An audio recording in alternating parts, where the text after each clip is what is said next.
All right. All right.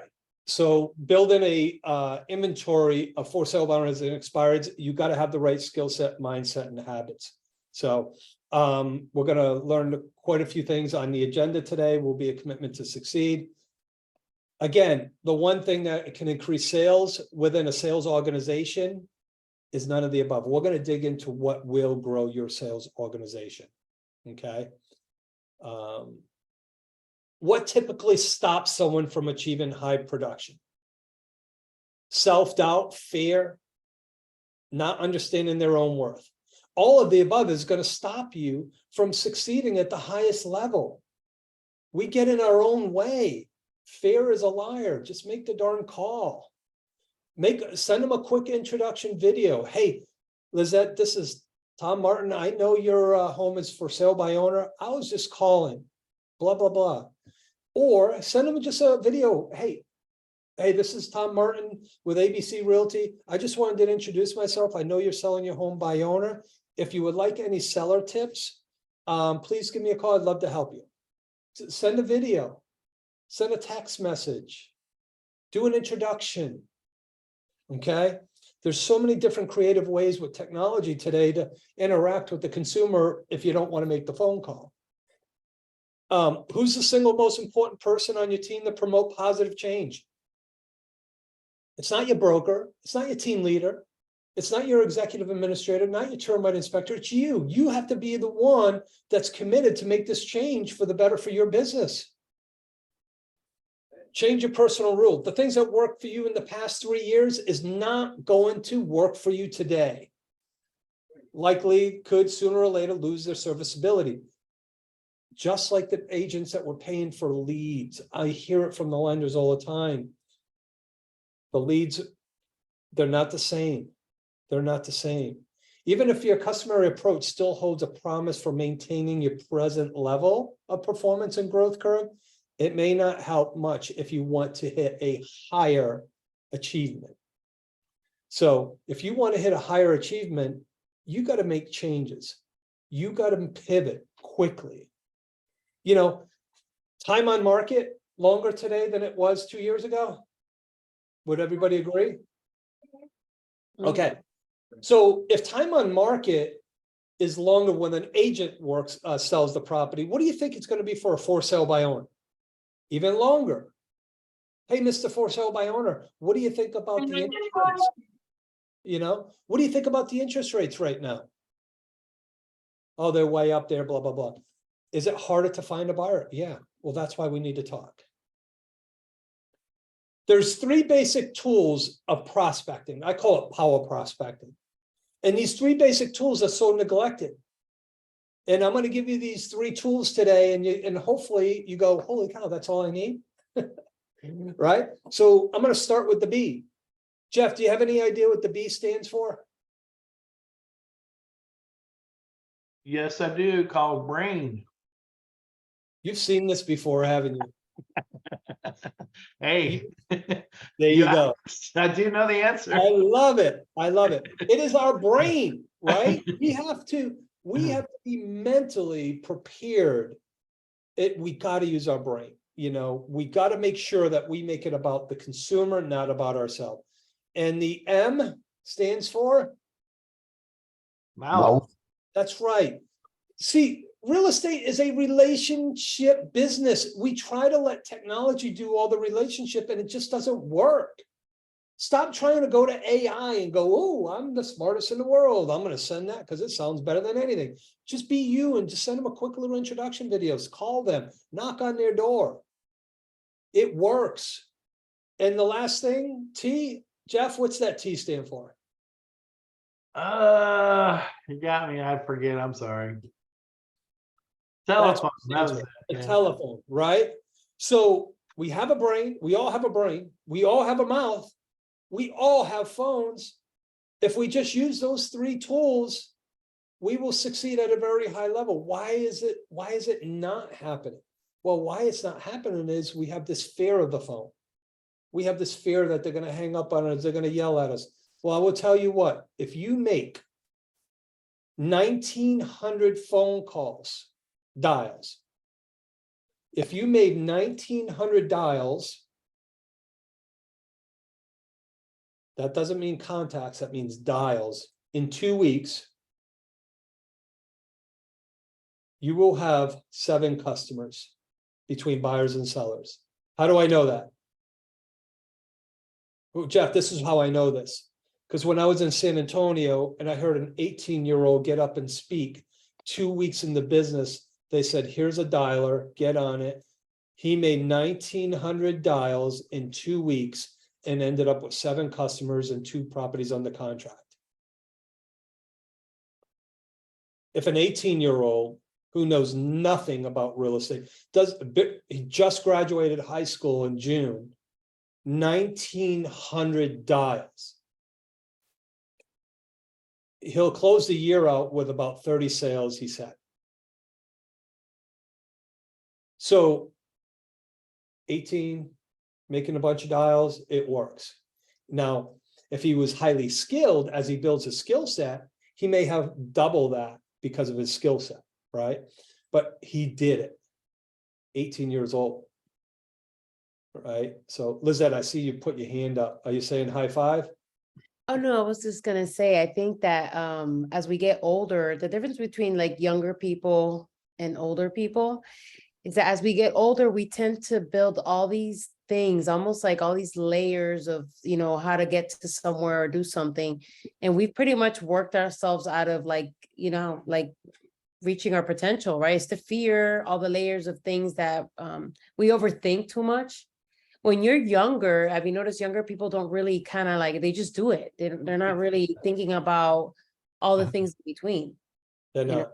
That's a great point. So Yeah, trust we're us. we're already scarred from all the negativity and, you know, all the bad experiences we've had, and it's true, and it just stops you. I almost feel like I say, I don't want to do this because this will happen, you Yeah. know, and I'm done with that, you know, and you just have all those negative feelings. Lori, So you know what to do. and thank you for bringing that up, both you and Lizette. Well, here's what I will say, is we're speaking for them without speaking to them. We're speaking for them without speaking to them. We're assuming they're going to say something to us that's going to hurt our feelings or make us not want to make calls. So we're setting ourselves up. So instead, we got to reverse that, and we got to clear our mindset, and we got to go, I'm going to make a difference in one person's life today, but I need to make 20 contacts. And you know what? Are those 20 contacts? If one person gives you the time of day, you forget about all the nastiness right away. Seriously. So Babe Ruth, when and I seen this quote, this was interesting to me because I always use it reverse. Babe Ruth, he never got mad when he struck out. You know what he would always say to the media? I'm one time away from hitting my next home run. I'm one time at bat getting to my next home run.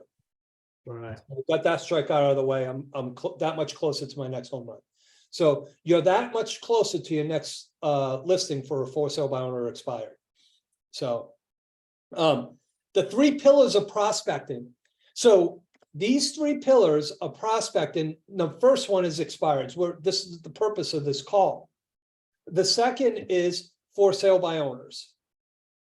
If you only did those 2 things every single day for the next 90 days, and you made 50 contacts per week for the next 90 days, that's 400 contacts. 50 a week, 200 a month, 3 months, that's 600 contacts. Out of 600 contacts, you're going to have a ton of appointments. See, it's all in the numbers. If you don't have appointments, it's because you don't make enough contacts. It's a contact sport. We need to make contacts. We need to talk to people. We need to use our mouth. And then the last one is sphere of influence. So using your sphere of influence, if you don't want to call them, send all the numbers to me. I'll call them and I'll just say thank you. because that's what you're doing. You're telling your database they're not worthy for you to call them. But then when they list with someone else, another realtor, or your neighbor lists with another realtor, you're mad and going, I can't stand my neighbor now. He listed with someone else. Well, maybe they forgot you were in the business because you never talked about it. Right? So whose fault is that? That's your fault. Yep. It's no one else's. Now, if you had your shot at it and they decided not to, that's okay too. We're not for everybody.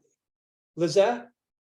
Oh, no, I just want to remind, I think Ibrahim talks a lot about that. He'll mention it. I think John Cheplack does too. He talks a lot about how we have, I don't know what the word was, but we've kind of worked ourselves out of our relationships in our business. 100%. Absolutely. That's exactly right. And what's happening is that now with the market changes, you know, now we really are depending on skill set. It really is weeding out all the agents out there. And everybody's scrambling for money. Oh, I don't have any closing, blah, but because, you know, if you don't have the relationship, guess what? Your business probably, it's either dying or has died out right now. Right. And I will tell you this, I'm not a believer that people are leaving the business because they're not, I believe they're leaving the business because they're not getting business, but I also believe they're leaving the business because they're not having the right people surrounding them to help boost them up in their skill set and their mindset. They might be with the wrong company. They might not be getting the right training. They might not be in the wrong they might be in the wrong environment. So proximity is power. Also, not only is proximity power, but what training are you doing to make a difference in your life? And are you investing in yourself to become better? It's going to cost you money. It's called investing. And if you choose not to do that, then maybe Home Depot, Lowe's, Publix, whatever is better for you. It's not a bad thing, but maybe real estate is not for you. You have to make an investment in yourself and you have to trust the process. So I get passionate about that too. Kind of like Gail probably went crazy in 30 minutes and I heard, right? So, all right. Prospecting, the power to affect, control, or manipulate something or someone, the ability to change the development of fluctuating things such as conduct, thoughts, or decisions. Real estate is no manipulation at all. The prospecting is. We're not looking to have the best sales skill set to manipulate anybody. What we do have to do is we have to be skilled enough to have the right conversation with the consumer on the phone to get in front of them. And you don't have to do it by manipulation. You can change the conversation because here's the thing. Hey, Anthony, you're a realtor. You're just like every other realtor. What's your commission? Oh, 6%? Yeah, I'm not interested. Click. First of all, don't talk about commission. Don't talk about price. Don't talk about anything on the phone. Oh my gosh. Yeah, I can't wait to meet you. So we can definitely get that as on top of our topic. Right? You walk into a jewelry store and the first thing the sales clerk says is, can I what? Help you. And no, I'm just looking. Then you find what you're looking for and you can't get anybody's help because they're busy with everyone else. You have not earned the right over the phone to ask for the listing because not everybody's going to trust you right off the initial conversation. You got to build relationship. And that's what John talks about all the time. Build relationship. Hey, I'd love to come by and see your home. I would love to see if it fits any of the buyer's needs that I have that are interested in this area. By the way, have you thought about what it would look like if you worked with a realtor that brought a buyer? See, these are all questions that you ask. If you can't, see, there's this quote out there that's said often, a prescription without a diagnosis is malpractice. So how can you give the best service just quickly over the phone without seeing them, understanding why they're selling? So Jeff, I know you're looking to sell because you want to go and see the grandkids. That's fantastic. How long has it been since you've seen them? Blah, blah, blah. Tell me more, tell me more, tell me more, tell me more. Oh, so there is urgency for you to get there and see those kids. I'm not in a rush to sell. Of course you're not. I haven't diagnosed that yet, but I will. The questions are designed to help you dig deep. And the questions aren't designed to say, hey, Anthony, tell them all about you so you can sound great and they could care less. The questions are designed to get information for you to have as an opportunity to build a rapport, trust, and the opportunity to work with them. So Find Uh, motivation, find motivation. How to find the motivation. And you use that, find bullet points as your motivation, right? Oh, you want to see the grandkids. Oh, it's been 6 months since you've seen them. How much time is so valuable, we never get it back. How much more time do you want to miss out on their growing up? Do they even know who you are anymore? 6 months is a long time to be away from a 1-year-old. They're not going to know who they are when they go back up and see them again. I know, because I have a granddaughter that's that age, and I can be 2 months without seeing her, and then she's like that, right? All right. So how to use the scripts? Be conversational, not salesy. As soon as you try to sound like a salesperson, car salesperson, or whatever, blah, blah, whatever it is, be you. Just have a normal conversation. Out of curiosity, ideally, use bridge words. See, what happens is we want to do telling. We want to tell them everything because we know everything, but we haven't listened to them. Use a pause and emphasize a statement or ask an important question. See, good leaders ask great questions, and it's the same thing when you're working with sellers. If you don't ask good questions, you're not getting the business. Repeat and affirm answers. Never argue. Because if you argue, it's over, it's done, it's dead. Now, Lizette, the market is telling us the price is $200,000. What were you thinking on price? Not, hey, I, Lizette, think the price is 200,000. The market is telling me the price is 200,000. What do you think? Right? Oh, are you role playing or no? Yeah, go ahead, role play. So Lizette, the market's saying that the value of your home is $200,000. What were you thinking?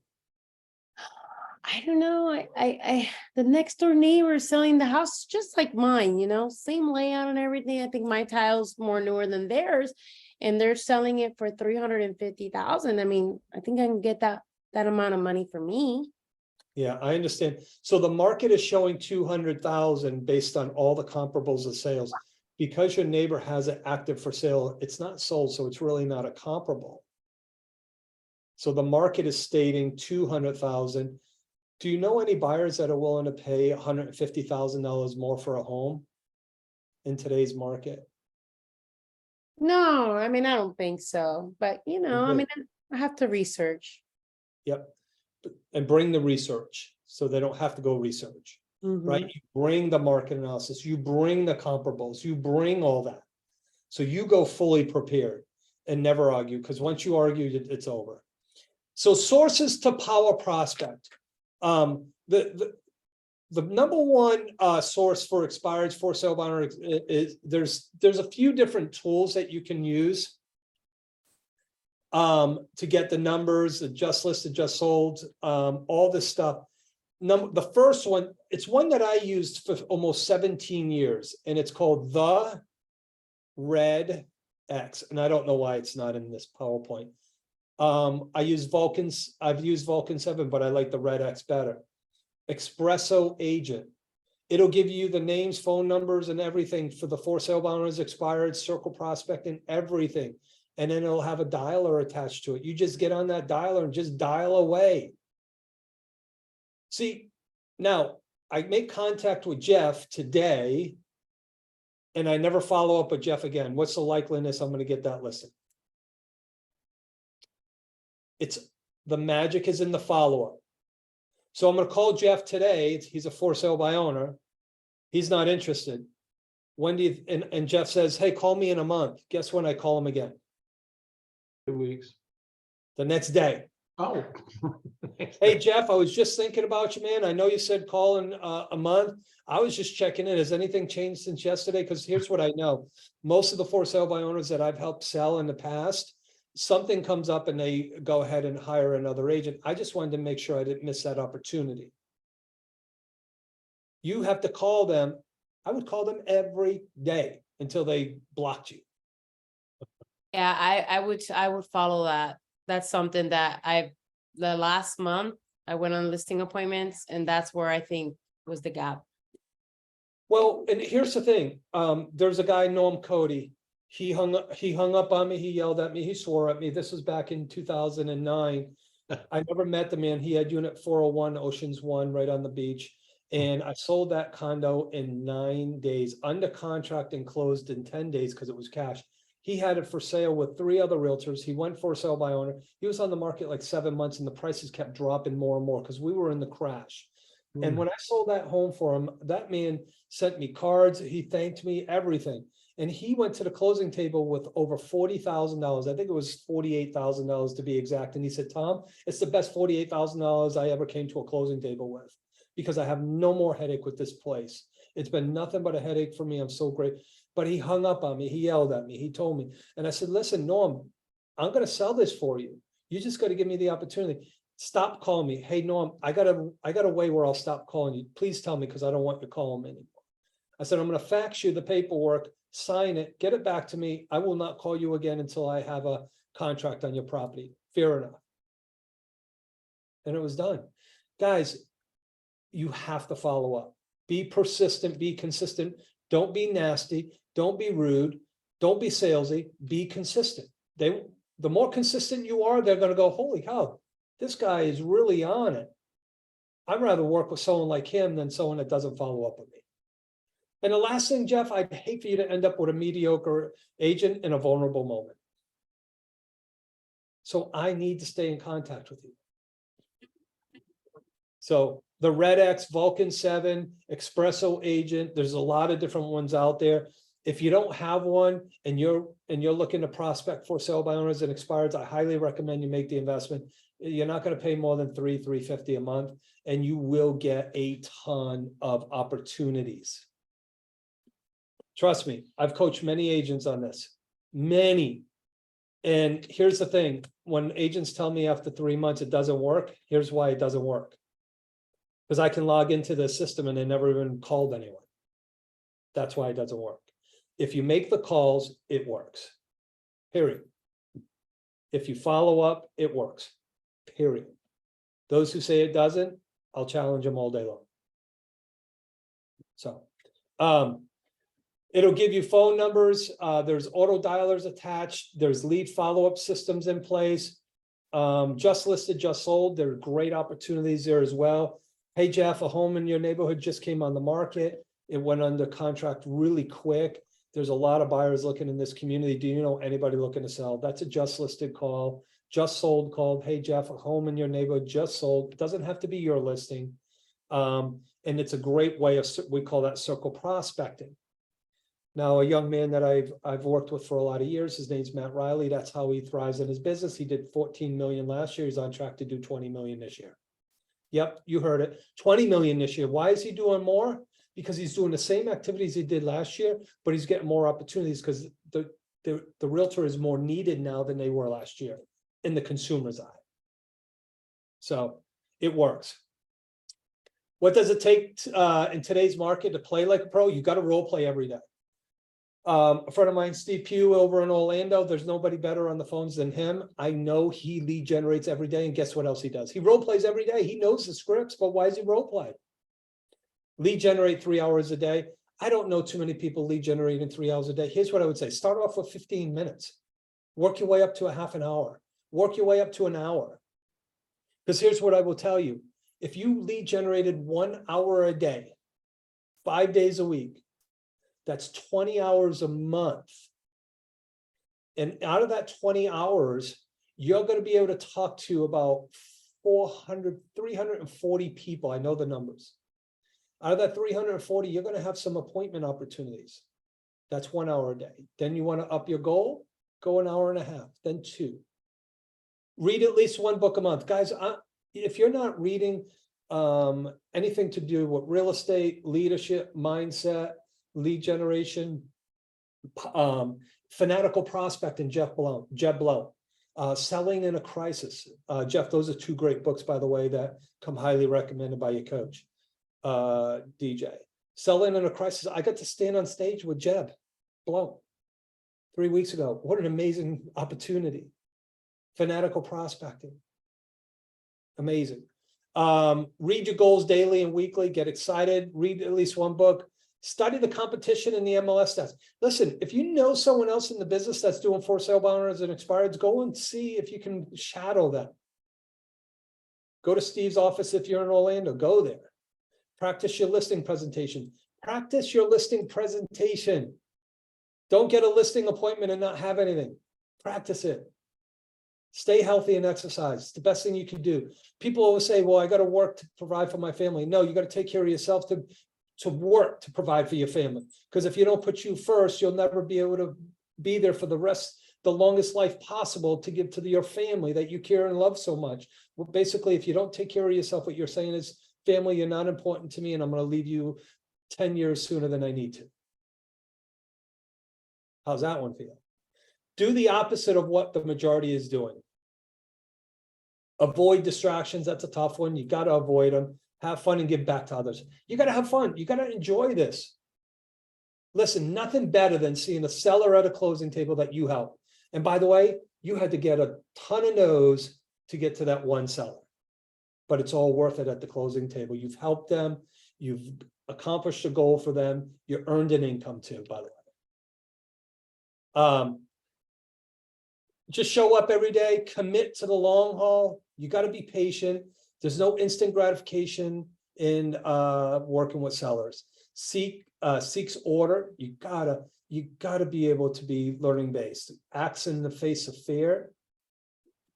Fear is a liar. Accept no excuses. When a seller says, well, thank you for coming today. Fantastic. What's stopping you from hiring me today? Last question you need to ask every seller. What's stopping you from hiring me today? Tell me more, tell me more, tell me more. Oh, you want to interview Jeff? Well, I know Jeff. And do you really want to go through that process again? Or are you confident I can get your home sold? Well, you can get my home sold. Would you be okay if I called Jeff and let him know you just hired me? And then if he has a buyer, he can bring him. Okay, you'll do that? Yeah. Get the listing paperwork signed. Because if you give Jeff an opportunity to get in the door, say, oh, he's a great guy, interview him. You may lose it. You're not saying anything bad about Jeff. You're just securing your own business. Be prepared. Don't show off. You dedicate yourself to mastery and endure adversity. It's just part of it. I'm leaving this open to you guys. You guys are welcome to ask questions in the chat box right now. I'm going to put some stuff in here for you guys. And I'm going to put in here the lead generation scripts and everything that I use that go with this presentation. Inside of this presentation is a form called, it's called the realtor, not the realtor safety form. It's a safety form for sale by owners. If you put it into a Word doc, Jeff, for all the people that you're mentoring, if you put that into a Word doc and then they got to put their information at the bottom, whenever they talk to a for sale by owner, give that form to them. It'll scare the crap out of the for sale by owner, and they're not going to want to do it on their own. See, safety is a big issue. So if I have 4 kids, and the last thing I want to do is that if I was doing a for sale by owner, what I'm saying is I'm inviting all the criminals into my house to rob me, steal me, or put me in my kids in harm's way. Is that worth the commission? Absolutely not. But a for sale by owner doesn't think about that. So if I call the for sale by owner right now and say, hey, Jeff, I know you got your home for sale. I'm interested in that area. Can I come by today at 2? Jeff may not even say, hey, what's your name? Are you qualified? Who are you? Can you send me a copy of your driver's license? He's not going to ask anything. So I hope you guys enjoyed this, and I hope you got a lot out of it. And I'm going to stop the recording